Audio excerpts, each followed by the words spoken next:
appointment setting. You're probably wondering what is appointment setting, and you've probably seen it on social media up until now, or maybe you haven't, but you're probably wondering, right, what's appointment setting, how do I start, and how do I even get my first client?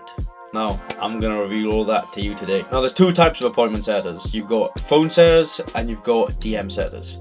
So if you're a DM setter, you're going to be in the Instagram DMs, Facebook DMs, or any sort of social media DMs. And if you're a phone setter, you're going to be dialing on the phone all day and booking calls through calling people's phones and booking them into the calendar that way. But after you've booked this call, what happens next? So there's another sales process after that, right? And that goes down to the closer or the business owner, depending on who's taking the call exactly. So as the setter on the phone, you'd be dialing them up, you'd be having a chat, and if they're good for the call, they'd be booked on. But you don't book anyone onto a call. They've got to be qualified and they actually got to need the product you're selling, right?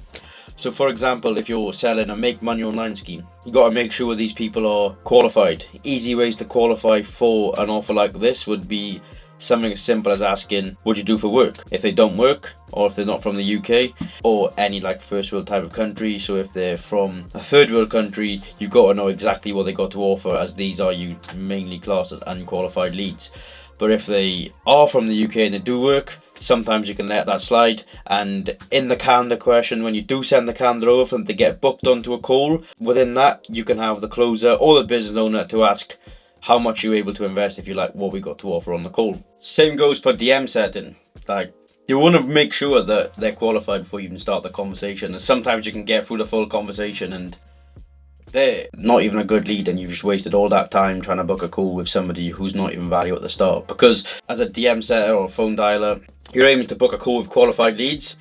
And the reason why it's so important to get these guys qualified is because what's the point in you booking calls with someone who's not qualified? You get paid when the deal is closed. You're just wasting the business owner's time, your time, and the closer's time. Literally not a single point in doing it. Another big thing that you want to go into as well as a DM setter or appointment setter, regardless whether it's in the DMs or on the phone, when do they want to start? Because it's all good you booking them on a call and you've qualified them and then you booked them on the call, but you haven't even asked, like, right, when do you want to start? Like, they could just say on that call to the guys, like, right, I don't want to start just yet. Then you just wasted time again for you, the closer, and the business owner, because there's something called objections inside this online space, and if the closer or the business owner drops the price and they say, yeah, I don't want to start yet, there's no actual proof that they don't want to start yet because you haven't asked that in the DMs. Like, it's always good to make sure that they're qualified, know when they want to start, because two very important things, right? It's the same as something in person. If you don't want to start it just yet, you're not going to do it regardless. Something else that's very important that not many people talk about is acknowledgement. And what I mean by acknowledgement is, if they say to you, for example, you're trying to qualify these people, right? And they say, right, okay, right now, this moment in time, I'm working in a supermarket stacking shelves. Easy way to acknowledge something like that would be, oh, damn, that's crazy. I know somebody who does that. For example, oh, my cousin also does that thing. How's that been going for you so far? Or how long have you been doing that for? Don't get me wrong, it hasn't got to be an exact thing that is actually going on, but it just makes them feel more heard and makes them feel like you're actually having a conversation with them. Because it's that, something like that sounds a lot better than, oh, I work in a supermarket. How long do you work a day? Like, it doesn't make no sense. It is not like, you got to have human acknowledgement and human chats with people, otherwise they're just going to be like, what is this guy doing? He's not even talking to me normally. He's not even acknowledging what I'm saying. He just wants me question after question after question. It's going to turn into a question and answer conversation rather than just a general conversation with a human. And these little things that you're saying to them, these acknowledgements when you're saying, oh, I've actually helped somebody before in the supermarket, or I've helped somebody before who's also in college, or something like that. Even the little things like that, they're going to think, right, if he's helped him before do this and got him from XYZ to XYZ, he can do the same for me because he's helped somebody in my situation before. And these little acknowledgements genuinely go a long way because they feel a bit more comfortable with you. They actually know they're talking to a human, and they're not just going through a big massive document of questions. Because the last thing you want to be doing is qualifying these guys, asking what they do for work, or have they got money to invest into what you got to offer, and then booking them on a call. They know that the exact reason for that call at that point is like, I'm getting on this call and I need to buy something, rather than relating it to, right, okay, cool, I'm getting on this call to actually find out something and if these guys can actually help me in my current situation. Because that's what you want these calls to be, right? You don't want these guys to be getting on these calls knowing they're going to get sold onto something. You want them to actually think they're getting on this call for knowledge, because the chances are the closer or the business owner is going to give them some sort of knowledge, because we can help them in their current situation. But the last thing you want to do is make these calls sound exactly like, right, okay, as soon as you found out they've got money to do, book on a call. That's the last thing you want to do. So once you've qualified these people, make sure you have a human conversation after that, or they are going to think like, they're just going to know that they're getting on this call to get sold to. And that's a big red flag. Within this call and within the process, the last thing you want is for them to lose interest in the call. Sometimes you're going to book a call a day or two out, which does happen. I wouldn't go over 3 days.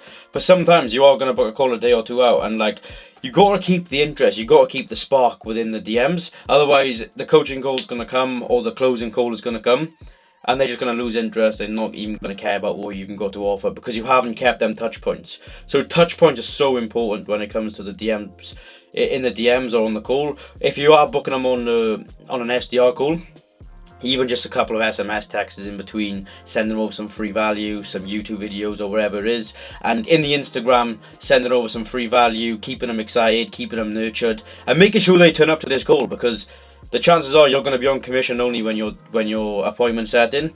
And if these guys don't show up to the call, you got to think that's another less chance of you earning any more money again.